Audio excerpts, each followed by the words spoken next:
Cool. I think we're live. All systems go. Yeah. Nice.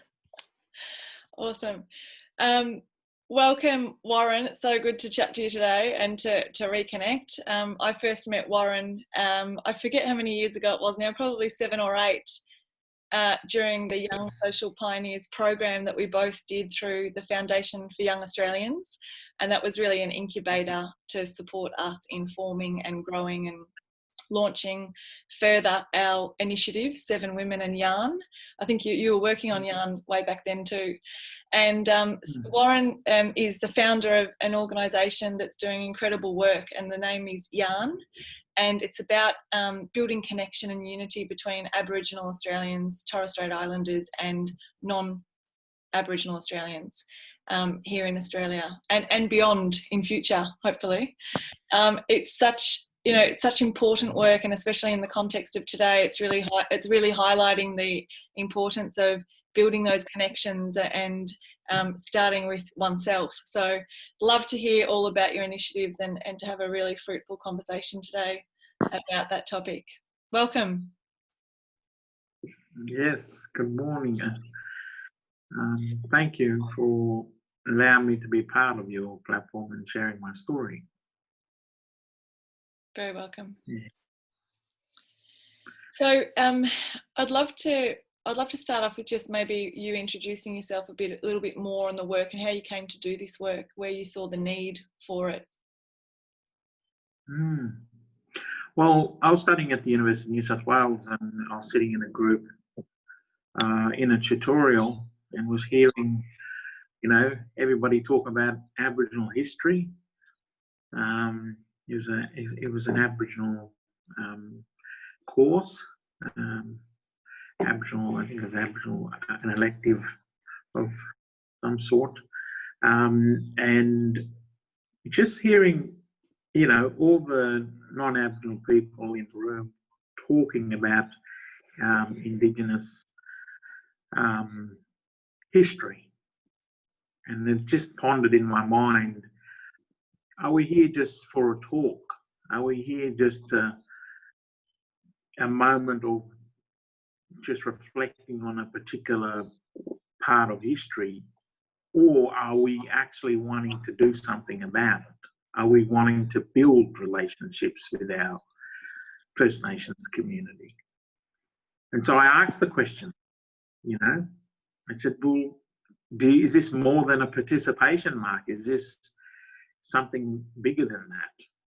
And I asked them if they wanted to meet after the tutorial and have a coffee and have a yarn and see what happens, and do something more than just talking in a tutorial about your history. And so they thought it was a great idea, and they all joined me afterwards, and we just started yarning, having coffee on campus and all of that. And just talking with each other. And then, we started to think, well, what are we going to call ourselves? And so they thought, well, what do we call it? Yarn. Because that's just the way I talk, Let's go yarn, And then I was like, maybe we should call it yarn. I said, yeah, okay then, great. So we just called it yarn. And then I got involved with the, I got appointed onto the UNSW Student Representative Council, and as an Indigenous officer, and started to engage this conversation of bringing Aboriginal and Torres Strait people and non-Indigenous people together to talk. So way back then, that was 2007, a while ago, just to sit and yarn with each other. There wasn't any structure, there wasn't any plan. It was just, let's get together and yarn about what you want to yarn about. That was it. And, we'd get together and talk about what was happening at the time. And so at that time it was the the start of the Northern Territory intervention, and looking at what is that all about? What is that story? And just sitting down and talking about it. And other topics would come up, and it just more or less what did people wanted to learn, and then yarn and build a connection, not making it complex. And so we had different Aboriginal folk come involved and be involved with the yarn, and like engage us, let's do this together. It doesn't have to be in these institutions or tick a box activity, or it's the right thing to do. None of that. Just come for a cuppa, have a yarn, catch up, talk about things, and that was the more or less the emphasis of building a connection and creating an opportunity to come together in the spirit of unity. And so after that, I ended up connecting with other Indigenous officers, because I went along to the back then it was called the National Indigenous Student Conference, and that was put on at Sydney University. So I went along to that and met a lot of Indigenous students from across Australia that attended that. And that's when I got introduced to the National Union of Students, which is a student political group to represent the concerns and the needs of tertiary education students to government, to aspire better outcomes to support tertiary education students.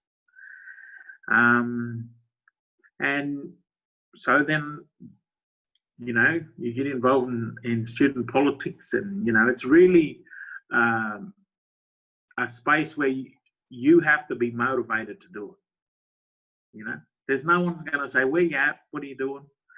It's you come in with that motivation, you come in with that go-get attitude to go, well, come on, what do we need to do? So I did that, and started connecting with Indigenous students from across Australia who was there at that conference. And at that conference I met Gordon Franklin, and he's Indigenous at that time. He was an Indigenous student studying at La Trobe University. So I started yarning with him and built a connection. I said, oh, it would be good to have yarn at your campus, because he was Indigenous officer there. And, we just went on from there, connecting with Indigenous students across Australia, and just sharing the process of how we come about setting up yarn. And so we end up engaging a number of universities to do it. So more or less became a university, club and society on campus type thing. But conscious of being independent was very important. So it was acted like a club and society, but it wasn't, because we wasn't registered with the union or anything like that. We're just a group of people getting together and having a yarn, I always said, you don't need anyone's approval to do that. Your story, my story, my story. Let's just catch up and yarn. We don't need anyone's authority to go, yeah, that's a good thing, or here's a paper. Because my elders, they grew up in a time where everything needed to go through a decision maker, a policy maker, a manager. And I said, look, them days are over. We are not getting any tick of approval from no one. We just be self-determining. We in 2000, and we in the modern day. Let's just get on with it and work together. And so that's what we did, and went across the different universities, met another good friend at up at Queensland, had a yarn with them at the Queensland University of Technology. That's where I met Laura, and and worked with her to set it up at the university that she was studying at. And and I met a whole bunch of different people. Same thing. They're just students doing their thing, but just that doing it together, that emphasis of, oh, you know what, we're all going to do this together, and then figuring out, a way that we can do that. Yeah. So just making it, just, I suppose, the intention of getting together and just talking. Yeah. That's a very powerful idea, with no other agenda, just to kind of get together and share stories and understand each other.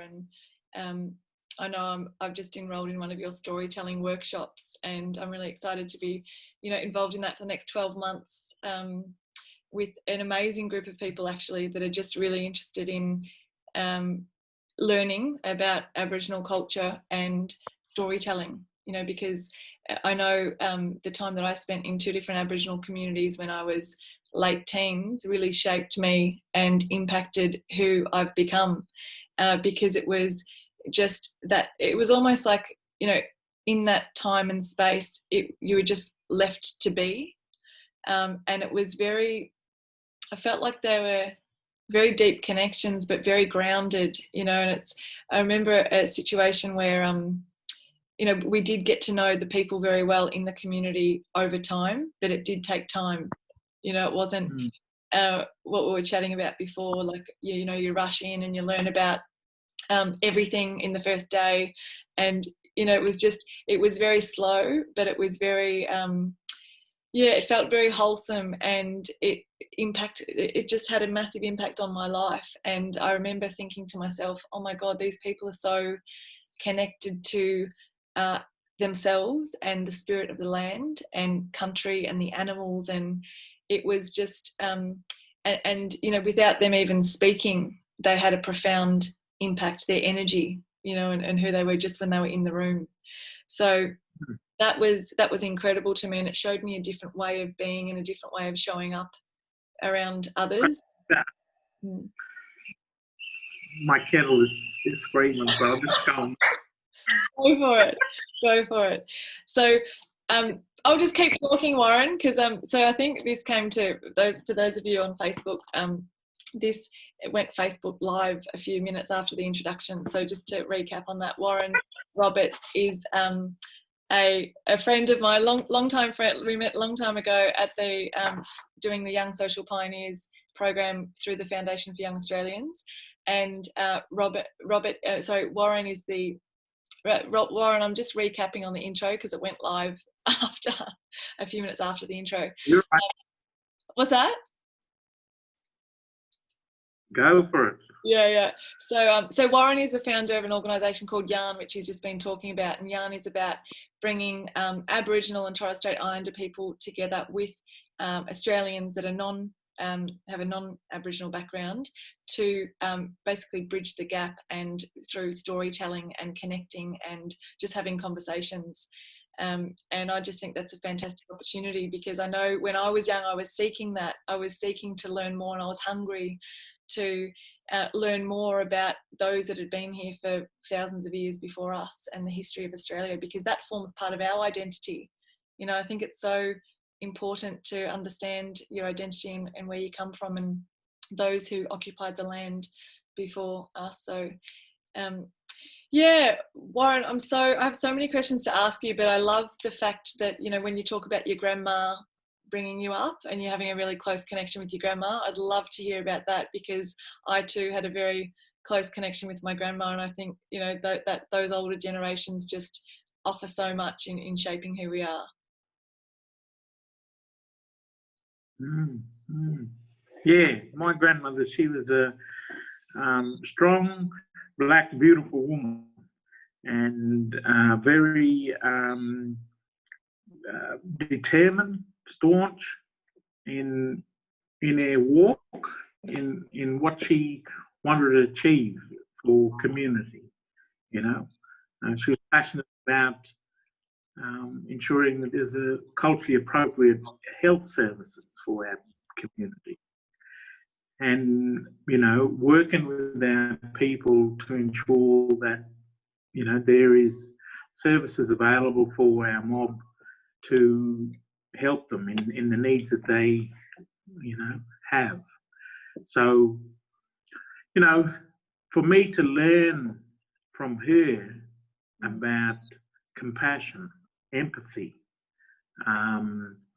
and just the determination to push through despite the naysayers, despite complexities that come up, and even, you know, with personal challenges that she had, you know, being a survivor of breast cancer.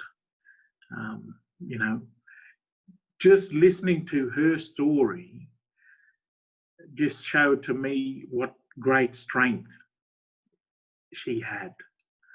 And, you know, there's a lot of stories I could remember she telling me, and, you know, we'd sit, have a cuppa,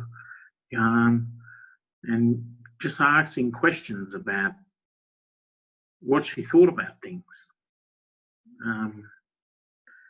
And I was asked her a question about the stolen generation. And I said, you know, I was reading some stories about people being taken away. And, you know, I said, you know, there's many stories, but, you know, she got taken away and was put in as a domestic help for a doctor in Vaucluse here in Sydney. She got taken away from Bellbrook, a small community that, you know, in west of Kempsey in New South Wales, and brought to Sydney. And she explained to me what that experience was about. She said when they put her on the train to come to Sydney, she sat next to a white woman. And she said, I never sat next to a white woman before. You know, like, what? And in my mind, I'm thinking, wow, that would have been a big experience, you know. And then working as the domestic help for a doctor, she said she used to starch them shirts, white shirts, and he would, you know, wear them shirts 5 times a day. So you just imagine how much work she had to do to keep them shirts clean. But despite, you know, the things that she'd been through, she still pushed forward. She still had a sense of her own heritage, her culture, because she would think about things. But, you know, for me just to sit and just ask her, you know, what happened? What was that about? How was you feeling? You know, she remembered that as much as she would scrub floors, clean the house, look after them, you know, children, you know, she still had to be, you know, fed outside. Wow. And what that felt.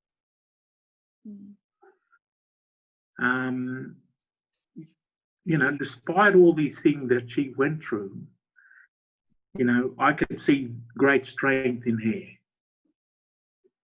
you know, because she said growing up, you know, when they finished being a domestic help, they, you know, always went back to Bellbrook, back to their community.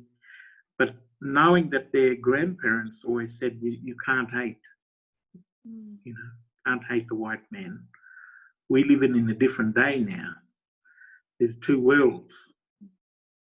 And, you know, you've got to work now.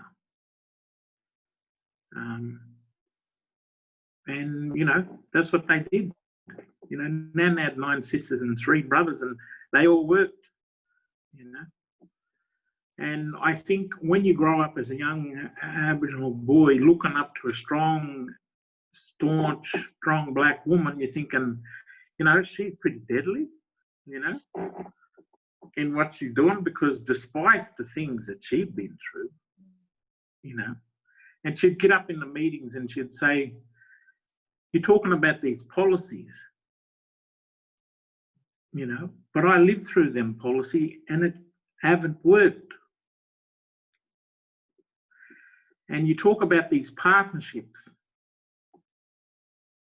and it's, when are we going to sit down and generally work together on the issues that we care about? Why is it always top down? And, you know, as a young Aboriginal fella, you sit in these meetings and you hear these stories and you think, can we do things differently? Is that a possibility?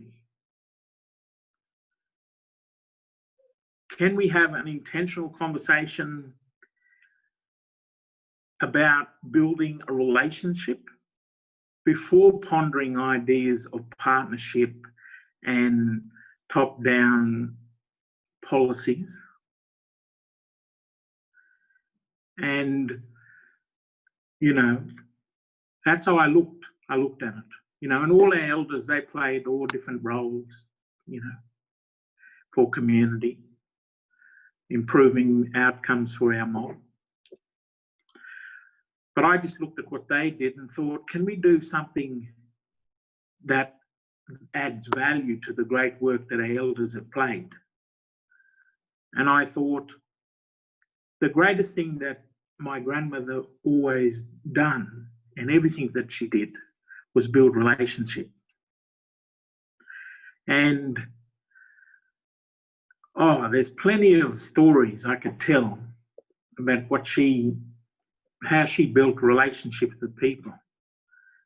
You know, she'd walk down the street and she'd say hello to people. Hello, how are you? And she would say this one line, how are you, babe? And call everyone babe. And just for her to say that, I'd see the reactions on people's face. Oh, hello, Aunt. How are you? You know? And, you know, just to see that, you know. And Nan was just, you know, being a friendly person and just saying hello. And, you know, you don't get that much these days, that people look at you silly, you know. But knowing you go up with someone who's got, you know, just out there to, you know, love everyone and respect everyone, you know. And so I thought, you know, it'd be good to, you know, build on that and continue that yarn of building connection and building relationships with people. and go that extra mile, you know, to say, how you going? Are you right? Do you need any help? You know, she always helped people, you know, if anyone needed something. And so that's what I grew up with. So I can't not be that, you know, not show that empathy and that passion, and the emphasis of building relationships with people. Don't matter who they are, you know, what culture they came from. My grandmother always said hello to them, you know. Despite the complexities and the challenges she faced, she always saw hope, you know. And it cost nothing just to be kind, just to smile. How are you? And yeah, that's just who she was. And really, you know, I just sit in the car and watch her do that, and walk with her into the shop and watch her do that. And, you know, working in the medical centre, working in the work that all the different places she worked, just watching what she did. And how she interacted with people. And, you know, she taught me this one thing. And I remember it today, and I've shared this story with you, Stephanie. And she said when I was a young boy, she said, one thing, you know, I was at a boarding school and facing different complexities of racism. You know, I was one of the only Aboriginal students there at the time. And I, you know, would cop racism and all of that. And I'd go home and my grandmother would empower me. This one story she told me, and it really just gave me that strength to go, you know what? I have a right to be here, to have an education. And I went back and my nana said, and, you know, all my nanas, you have beautiful black skin. You have every right to be in that school just as much as anyone else. But no matter what anyone says to you, one thing for sure, only you know your own story. So don't worry about what they say. And I always kept that in my mind. And I just kept pushing through. And that's what gave me the strength to continue, you know, in that school. And, you know, when you have strong support in the home, in the community, anything's possible. And those little affirmations and those thoughts and those things that our old people have encouraged us play a significant role in us moving forward, despite what they say. And, you know, that's why, you know, for me to feel comfortable in that boarding school, I had to think a little bit different. You know, I had to build relationships with people that had no understanding of our mob, no connection.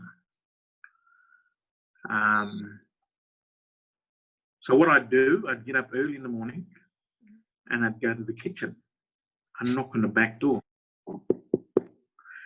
And who would answer was Max, the chef. And later on, Jeff came along, the other chef. And they'd let me in, hey, Warren, how you going? And we just had biggest yarn.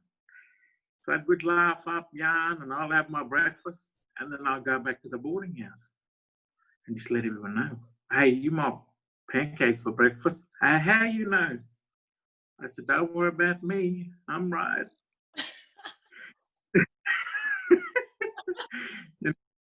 And just those little things you do, you know. But what I was doing is building relationships with people. And then I every now and then I'd see the gardener. She'd be doing her thing, digging up the dirt and whatever. And I'd go over to her and yarn with her, you know. Hey, going, why are you doing that? What is that about? And just yarn. And so every time I'd see that gardener, we'd have a yarn. And same thing. Every morning I'd talk with the chefs, you know, Max and Jeff. And, you know, every time I'd see the principal or the deputy headmaster, so you had the headmaster, deputy headmaster, I'd just say hello. How you going? Come up and shake their hand, you know. Not see them as, you know, this big boss man, but see them as people and just yarn with them. And, you know, they must have thought that was great, you know. And whenever there was problems, I went straight to the top, to the headmaster, and just said, this is your problem, you know. As upset as I was of dealing with racism, this is your problem, you need to fix it. And if you want any of our mob to feel comfortable or included in this space, in this place, in this school, in this community, and, you know, they'd always act swiftly and deal with things, you know. So these are the early days of me learning about how to just to connect with people, how to build relationships, how to, you know, it's like what you're saying, our people, we're just living and surviving, you know, and I had to more or less live and survive in that place. You know, my grandmothers, you know, they put me in that school to get education. And so that's what I did. I just continued to push through in that, despite the challenges and the complexities. But, you know, there was always good times and fun times, and just, you know, like at any school, you build relationships and you make mates and friends. But it took a little while for it to get to that point, you know. Yeah, so throughout the whole time, you're dealing with people. You know, you don't plan disputes, you don't plan conflicts. It just happens just because of people's, where they're at in their story, you know. My grandmother said, you just got to stick to your story, stick to your path, you know. Don't worry about what that one doing. You don't know their story. You just stick to your story, you know. And at that time, it was, you need to get education, you know. My grandmother would say, education is the key, you know. And that's all I remember. And, you know, she always would encourage me to do that. And, you know, me and my sister, you know, she said the same thing to my sister. So she went to a girls' boarding school and I went to a boys' boarding school. And just always push that message of education, you know, because she'd tell us them stories, you know, of all the experiences that she went through and not having many opportunities because of the, you know, at that time, the policies that were in place, but also, you know, not having, you know, the opportunities of getting an education to get jobs and employment in places that not many of their people was able to see at that time because of the, you know, the impacts of the policies that they were imposed onto them. So I just remembered every time them stories she'd tell us, and you know, just move on and build relationships and build connections. And that was the way that I was able to survive in that space. And so learning from that experience, so, you know, go to the university, and I'm sitting in this other room, you know, again, amongst a lot of group of non-Aboriginal, and just hearing them yarning with each other and going, well, hold up, are we going to build this connection, or are we just going to talk about each other? You know, because there was all these experiences. I'll tell you just one story. When I was at school, I just come back from the headmaster telling them about, some experiences of racism I went through. And one of the boys come up to me and he said, oh, I heard you dibby dog to the headmaster. And he just said this to me, and I turned around and I looked at him and I said, look, if you have any concerns or any issues to raise, then you can exercise your right to do them as well. The headmaster's office is just up there, mate. He just looked at me blank. He's like, what are you talking about? I think, you have a good day. And then I kept walking back to the boarding house. And that was my response to him. And, I just learned from a young age just to be a bit switched on when you're dealing with complexities of people who don't understand, and, not to swing a punch, not to, react to what they're doing, because I just remembered what my grandmother said, you've got to get education, mate, And so I just never ever got into that type of thing, because I always just thought, I can't muck this opportunity up, because what my grandmothers, would say. Warren, yeah. If I can just jump in on that point, I just think that's fascinating, because a lot of the elders in the community I lived in didn't have an education, and they were really keen for the younger generations to have an education. But the education was to survive in this world that's been created, get a job, as you said, succeed in this system that has been created, on their land. And there were so many challenges with that, because they live on a homeland community, which is in Northeast Arnhem Land. And it's, it doesn't have the facilities like living in the city, obviously. But what struck me was with the elders in that community, it was, okay, yes, education, and there's different levels of, quality education. Some education is just to tick the box and get the job or the CV or whatever. But the wisdom that I came across in that community from those elders, the wisdom that comes from connection, like real connection to the land, to who they really are.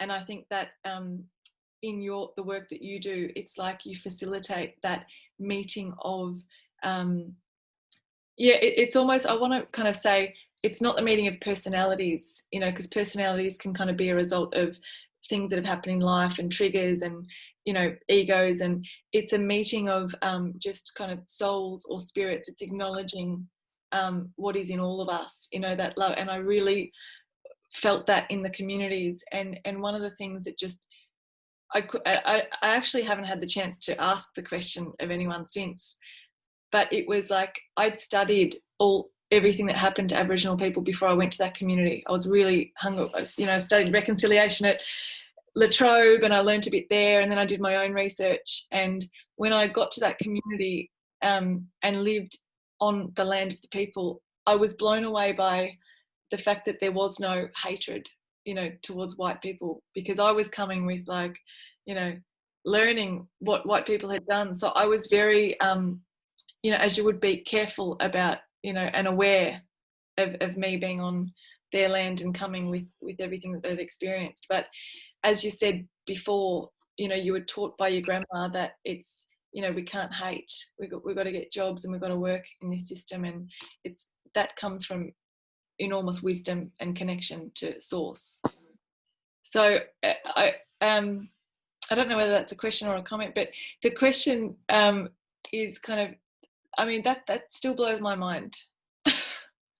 That And it was also, you know, sad too, because I saw that in some of the community, like we went to Lake Avella and a few of the surrounding communities, and there were social issues of, you know, alcoholism and stuff, learning about the, you know, Nhulunbuy, which is the tip of Australia, and the bark petition that they actually went to the courts, the elders, and they begged them not to build pubs because they knew it would destroy the communities, because they'd never seen pubs before, and they still went through and did it, and that sort of thing. So it was more, you know, the social issues, but knowing some of the things that created that, I suppose.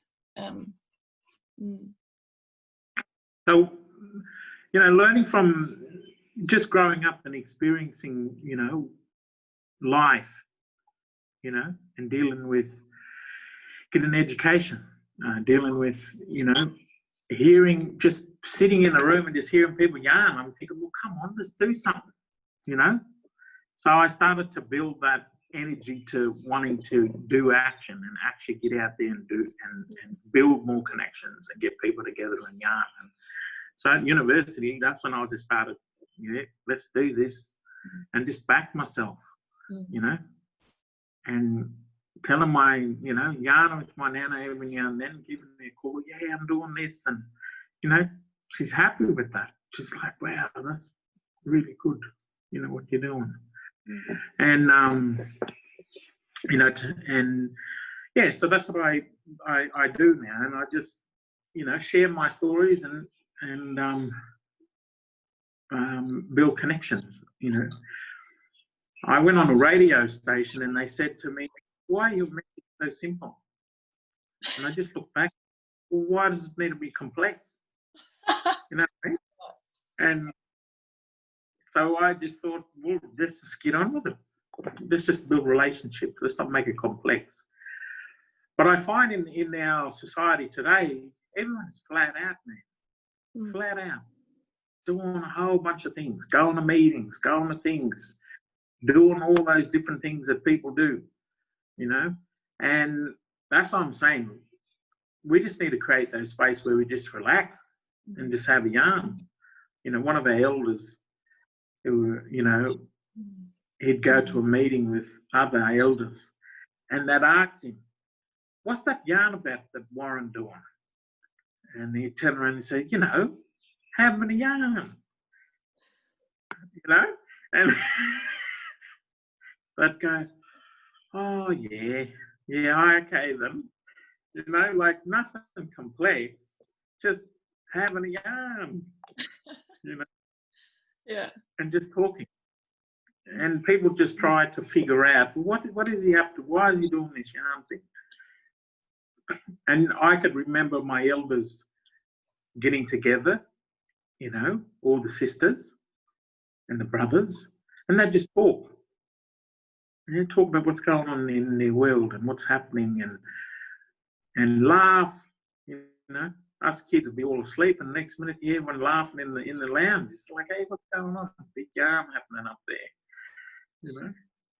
And you'd just wake up and you'd see your aunties, all your aunties there yarning up in the kitchen, you know, always coming early in the morning and talking.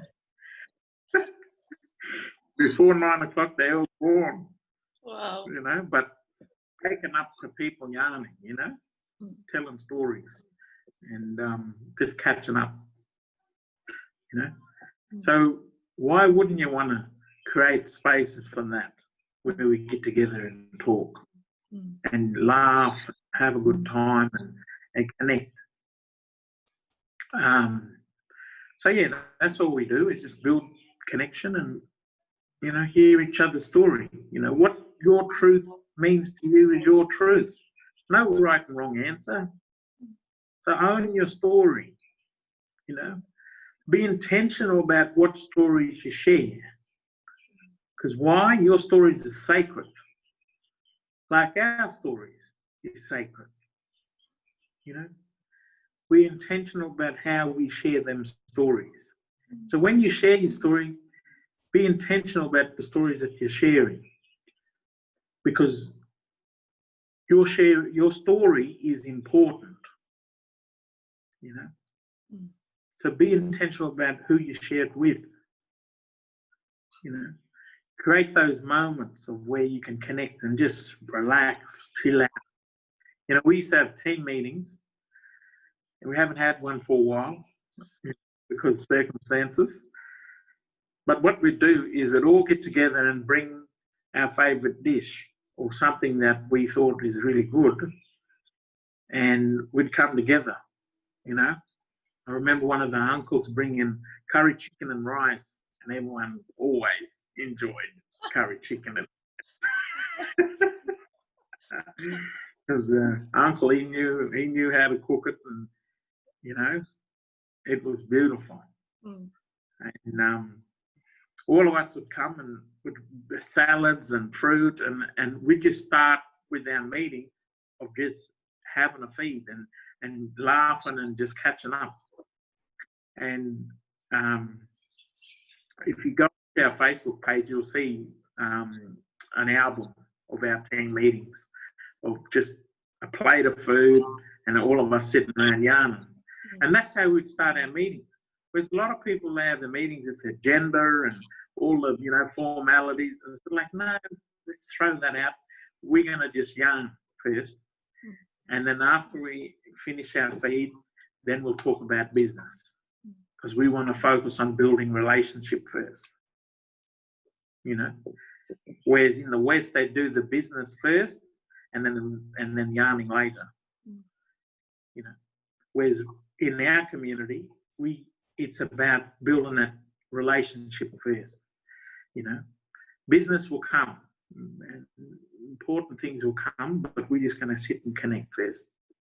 So all those lessons and all those ways of being you grow up with, hearing them yarns and just watching, oh, that's how you do it. That's how my elders done that, you know. And so, yeah, just us doing it again as me with my mates, and we invite elders and all different walks of life to be part of our meetings. And it's good because you've got that different experience and different perspectives on things, and you know, have a good time and look forward to the next time we're going to catch up. We might be planning an event, or you know, planning a different yarn, you know, or just aspiring to do things differently. That's the type of yarn you want to be part of. Yeah. You know? Yeah. No big agenda, no big arcs, no, oh, you got to do this and that. It's just sitting and yarning and connecting and building relationship. If there is aspiration to do something, then do it, you know. But I'm not here to give you a 10 bucket list on what you need to do. No, sorry, you're not going to get that from me. I'm also not going to tell you the do's and the don'ts. Because like me, I had to learn them things growing up. So you have to live it and experience those things. When you get pulled up, think, hold up, is there something I need to learn here? Is there something I'm missing? And use that as an opportunity to take that message and go, oh, I never knew that before. And thank that person. Thank you for telling me that story. Thank you for pulling me up. And I learned that doing that, you know, was part of my connection and building relationships with people. You know, when you say things wrong and you can see that they're disappointed, you know, you either could walk away and go, whatever, or you can go up to them and you can just say, you know what, thank you for pulling me up. You know, I appreciate you doing that and having given that response of you were disappointed, you know, because we all got to go through life and live, you know, survive. But it's good we have people who pull us up, you know, because there's some things that we need to learn. You know, don't take it as negative. Oh, I'm afraid to get it wrong. Oh, I've got to get it right. No, don't have that yarn in your mind. Just think, wait a minute, I'm learning something different here. And, you know, I always thank them people. And even those times when I have walked away and thought, oh, don't worry about it. And then walking about 15 minutes up the road and then turning around and going back to them. And just, you know, and having that yarn. And I always do that. And even if you know, doesn't matter the situation, and they just they appreciate that. Yeah, I've done that a number of times. You know, just living life and learning. But yeah, so with what I've achieved at this particular point is, you know, we started doing them yarns at the universities, and then 2012 I started to think, you know, we'd all get together and talk about things, but we have to be, let's put some sort of structure into this. And so that's when I started putting together a curriculum for yarn on topics and how we would talk about things and the intention of building relationships. And I put all that structure in around that time, and then continued to work on it, you know, in the things I was doing. And then I came across this. Then I, you know, end up building a relationship and connection with my mate Tim Pembroke. And in 2015, we started doing community events. And that first one was down there at Redfern at 107, in partnership with Reconciliation New South Wales, or the Reconciliation Council. I don't know, they change their name all the time. And yeah, we had that event, and we've been doing events ever since 2015. And then 2020 come along, next minute, big pandemic, sort of like, hey, what's going on here? You know, got to think a bit different. We all stuck inside, you know, and for many years, I talked with Tim and talked with our team about technology and the role of technology in our conversations, and was conscious about when you put a device in a room, the energy change. You know, people do things a bit different. You know, they're a bit tense, they're conscious of the camera, they're conscious of this device. And, you know, it challenged me a lot, because I grew up with my elders. None of that. We just sit and talk, you know. And so it challenged me a lot. We never ever had anything like, we'd video things but with no sound, because we were conscious about that, to show people what we do. So our promo video, you can see a whole bunch of images of all our events on our website, but there's no sound. There's me talking over and because I was conscious about the use of technology and in our events, and we don't want to take away from the spirit of that place with you know, recording what people are saying. I'd much rather just showcase what the events that we're doing. And because I was having that internal conversation and yarning with our team and you know, our friends of yarn, and 2020 comes along, and in the next minute can't be with each other now, you know. And so I thought, oh, what are we going to do? Anyway, so for work, we end up having to go home and do our work, and you know, I'm here now. We're at home, and they started to put together the Zooms calls and things. And so I thought, oh, that could be good for the work that I'm doing. And it's not until I had a yarn, I was connected with another mate called Josh Holiday, and he started doing these Zoom calls. And he rang me up to do some interviews, and I said, yeah, let's do that, and supporting him and his work. And you know, he wanted to travel around Australia and share the message of bringing people together and talking at a regenerative culture. What does that look like? And so, I wanted to support that. And then, the shutdowns happened and communities were closed down, restricted and all the above. And so we had to rethink about how we would do that. And so we said, well, why don't we just do it online? And then we don't have to go to any community and we can just continue the conversation. And yeah, that's how I kind of learned a little bit about it. And seeing you and a whole bunch of different people out there doing these online things, and just me learning about, well, how do you do that? Why is it benefit? And, talking with, I rang up a whole bunch of different people, and they were just telling me how they would interact with it, with the technology. I talked to Danny, I talked to Rachel, I talked with a whole bunch of people, I talked to Matthew, and they all just told me their different yarns about this is what you do and this is what you don't do, and rah-de-rah-de-rah, and how to not get people bombing on your yarns with the coming into the conversation. And I'm thinking, what?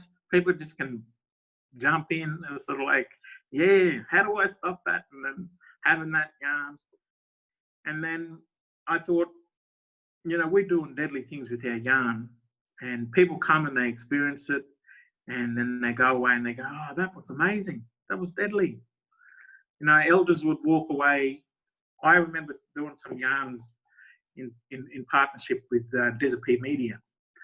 And I was talking to one elder there, geez, could we have a yarn together? I could remember my elders doing this yarn, and she started to cry.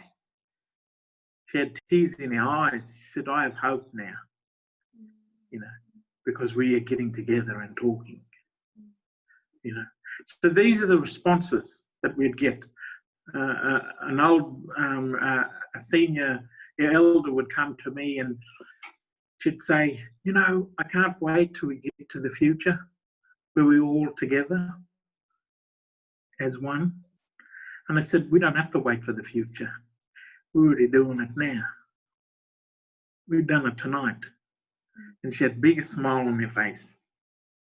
She said, embrace that moment. And the good thing about Zoom is, and it's simple, but I didn't actually realize it until this situation happened and you had to start getting creative with technology, but you can have people from all over the world on a Zoom. Like, that's super exciting for me, because I'm used to traveling nonstop and going to places and meeting people, but I didn't even consider, before this, having a Zoom and, just the access that it gives you to friends from all over the world on the same Zoom. I think there was over 20 countries on a Zoom a couple of weeks ago that we were doing, and it just hit me. This is absolutely incredible that you can have such a collective of people. And I know with your storytelling course that we've had the first session with that little group, they were from all over as well. And, and it just makes it easier for people to actually hear about you and participate. But I just wanted to ask you about the storytelling course. Can you just share what that is, what that looks like for people, and what you kind of try and deliver in terms of outcomes in the storytelling course for people? Because I think it's a very powerful kind of workshop to sign up to. Yeah. So our Storytellers Workshop is literally sharing the story of Yarn Australia, of how we've built relationships with communities, how we've set up events. Why do we do the things that we do when you come along to Yarn? Why do we always have a pot of soup? Why do we always have these things that just bring people together? I remember my elders, all the time, big pot of soup of vegetables and whatever, would always bring everyone, Soup and damper, they'd say. And I'd said, well, soup and damper it is. So every time we come along, let's have soup and damper, And it's just, oh, this is lovely, cup of warm soup with damper, getting a smile on our elder's face. Oh, I can remember damper. Never had one for years, but just, and then what we would do, would make so much damper when they'd come and wrap it up and give it to the elders to take home. The smile on their face and the memories of damper would bring to people. So the Storytellers Workshop is a 12-month intentional conversation of bringing Aboriginal and Torres Strait Islander and non-Indigenous Australians together to talk about what is the role and the significance of storytelling in our community, in our life, in our family, in our way of being. We as First Nation people, we are storytellers. We cannot not but tell the yarn. When we catch up with them, where are you from? Oh yeah, I'm from here. Oh, I know someone from there. Do you know so-and-so? There's a story that's been written a long time ago that set up that yarn. But when I meet with a non-Aboriginal, it's what's your job, what's your title, and what's your experience. No yarn. Yep, great. Oh, great that you work there. And what's your job? Oh, yep, that's nice. Anyways, let's talk about the football or whatever. There's no intentional conversation to go a little bit deeper. But with our mob, we can do it real quick. We can go, who are you mob? Who are you related to? Next minute, we've got this biggest yarn. We've got this big story. And we go, yeah, that's right. I know your aunt. That's my auntie. And next minute, we're all connected, And we can do it in that split second and know if we're not related, we also know the families in those communities, in those areas. We have an instant way of having that connection. So what we'd like to do with the storytelling workshops is build connection with our non-Aboriginal brothers and sisters. Build the connection, build an understanding by building those, by empowering our Australians to learn more about their own story. And so this is to do that. My grandmother always said, if we don't do things slow, we're doing it too fast and it's not going to work. So that's why it's 12 months. I want you to reflect on the things that you've learned or reflecting on your own story over those 12 months. So it's 2 hours a month for 12 months, $55 per person. You're getting in the room with in a Zoom space with 10 other people and having a yarn, and you're just telling your story. Like, one of the uncles said, what is that about? Well, we're just having a yarn. Like, let's not make it complex, We just want to connect and build relationship. So each week we'll talk about different topics and just connect with each other and build relationships. And the emphasis of what we're trying to do, like my elders done years ago, is to talk with one another, and share with each other, about what's going on, what's the latest, what's happening in town, what's going on down the street, what's happening in your world. I grew up in the country town. This is how we talk. It's just what's going on, and or what's is there anything exciting going on, and a whole bunch of things would happen, but that's as much as it is. And if you're looking to build an intentional relationship with First Nations people, I encourage you to come along to our Storytellers Workshop. Go to our website, yarnaustralia.com. Go to our Facebook page. Send me a message on Messenger. Hey, I don't know where to start. We have a lot of people out there, goodwill. Yes, I've got plenty of goodwill, but am I going to do anything with that goodwill? Am I going to take that next step? Am I going to do something with it? What I say is, if you can focus on something that you're passionate about, do that, right? But what I encourage you to do is include First Nation people in it. Include our people in that vision. Because I know if you're doing something that you're passionate about, I don't need to ring you next week and say, well, what are you mob doing? Because you'll be doing whatever you're passionate about, And I want you just to include those things in it. And you're thinking, I'm trying to connect with First Peoples, or I don't know where to start, or I don't know how to have that conversation. Come and have a conversation with Yarn Australia. sign up to our Storytellers Workshop, build the connection, let's yarn together, let's walk together. Not for an experience, oh, yep, had that experience, see you later. No, this is not a in and out job. This is not a, oh, yep, had that, fly in, fly out. It's not that yarn. It is a long-term commitment, an intentional relationship to build relationships with each other. 2 hours a month for 12 months.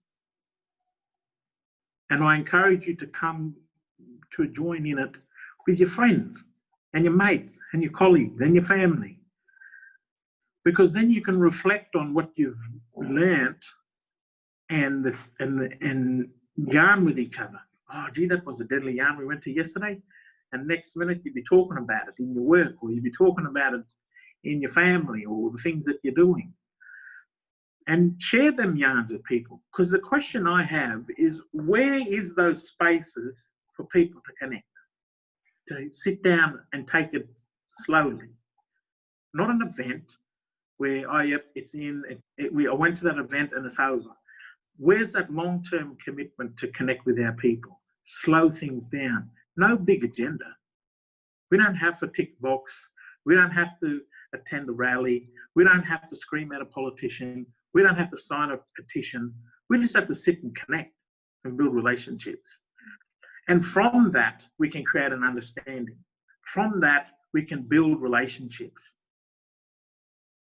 to do things that we're passionate about.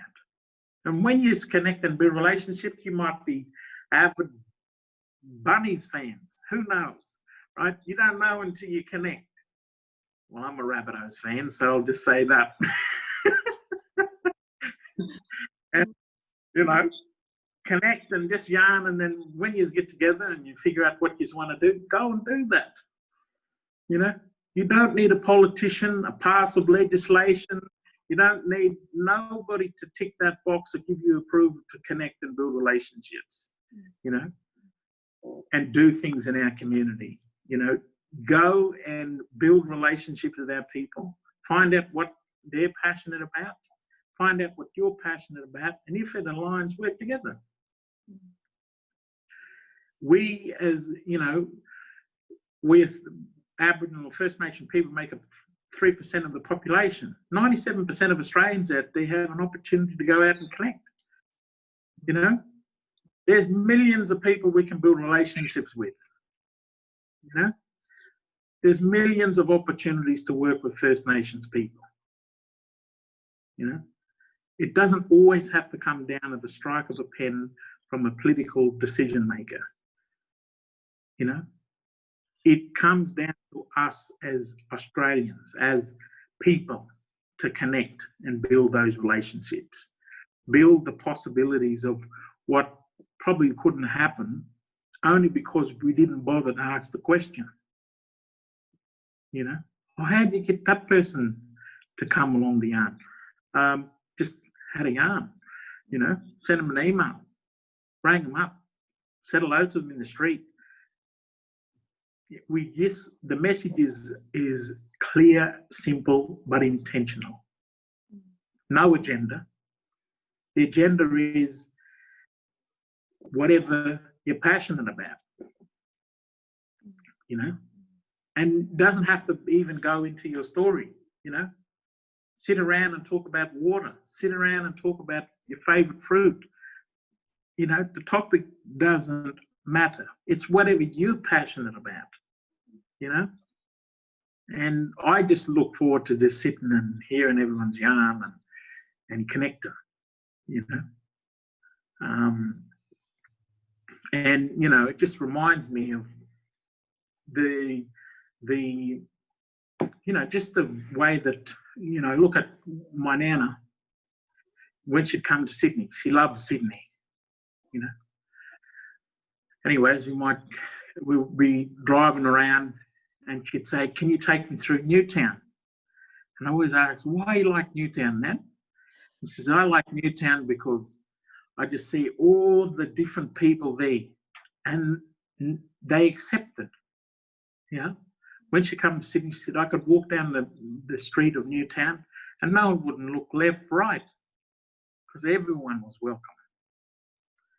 And so she always enjoyed driving through Newtown and seeing the diversity of the people. And no matter what their life were, who they were, what experience, everyone was accepted in that place. And so every time she'd come to Sydney, we'd drive through Newtown. And she'd just watch what everyone was doing. She'd just look out the window and, look at that. That's, very happy. Because as a black woman, back in them days, there's different, experiences that she went through, but to walk through that street and not get looked at as a black woman, but just as another person, she just thought, that's amazing. And she always remembered and always said that to me.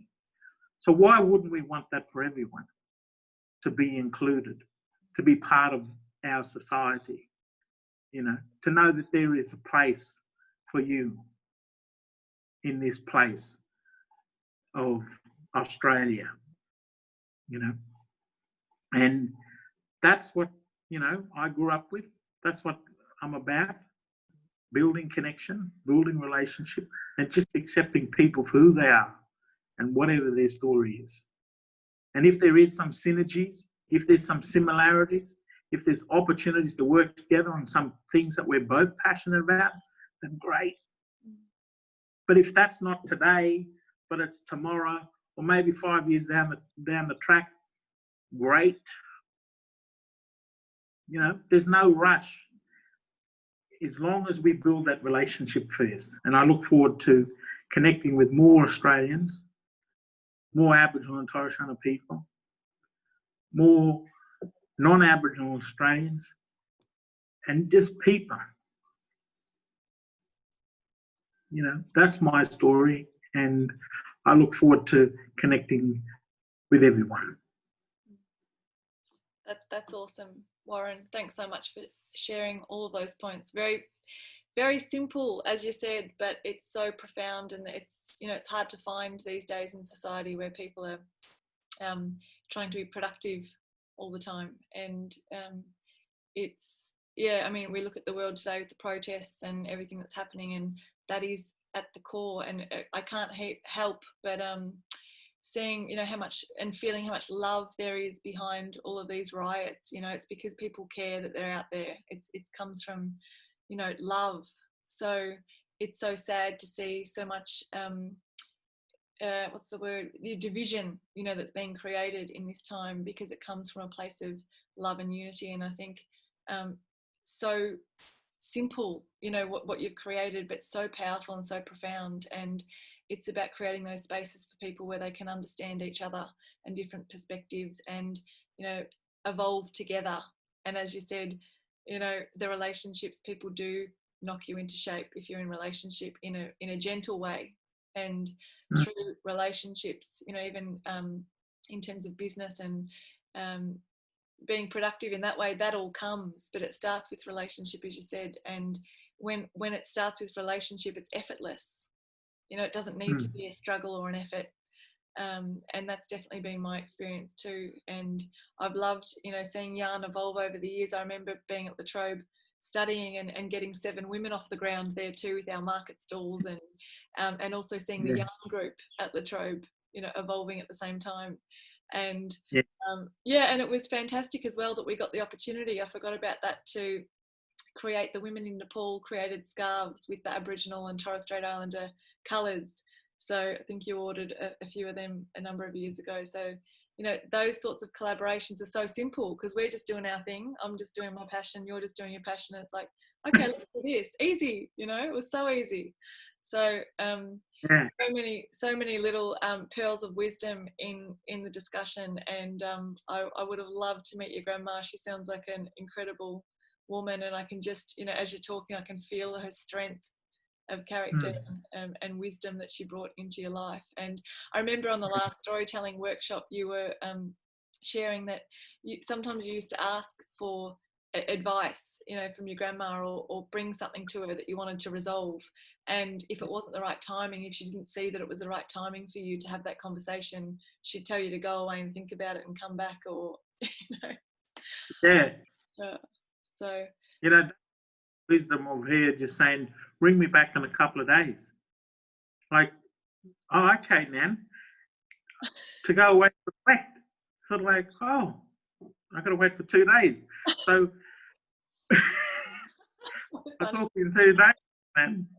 But Nan, she had a quick question. She would, her conversation on the phone was quick. It was, hello, how are you? And everything's right. Okay, then. And then if I had a question, righto, bring me in a couple of days. See you then, hang up. It's sort of like no big yarn. She was really intentional about, you know, her little yarns, you know, on the phone. And it was always quick, you know. And that's the thing. I think we need to be really intentional about how we invest our time into each other, you know, and you know, challenge each other. You know, my grandmother challenged me to wait for 2 days. You know, hold up, wait a minute, I got a question here. You know, what's going on? You know, bring me in 2 days. She said, okay then. You know, and it's just the practice of doing that, and then talking to her in a couple of days later, and already knowing what the answer was. You know. Wow. Yeah. You know, you go away, reflect on it. You know? So that's why when you come along to the workshop, be involved in it, and like me, go away and reflect on it. You know, in that month's time, when we come back again and have another yarn, tell us about what happened when you went out and you're yarning with your family and your community, or the things that you experienced, and what happened. What was that about? I'd like to know. You know, and you know, be good to have that yarn. Don't have that yarn with yourself. Come back and yarn with us and talk about things. You know, our people will talk to each other. We as the human race cannot not be in relationship with each other. So let's continue that tradition and that fact. And I just look forward to, you know, learning more about your culture and your stories, and connecting into the future. Awesome. Amazing. Thanks so much for your time. And Thanks. Loved it. And I'm glad we got the Facebook Live in the end. Yeah. Thanks a million. No worries. See you all later. See ya. Bye.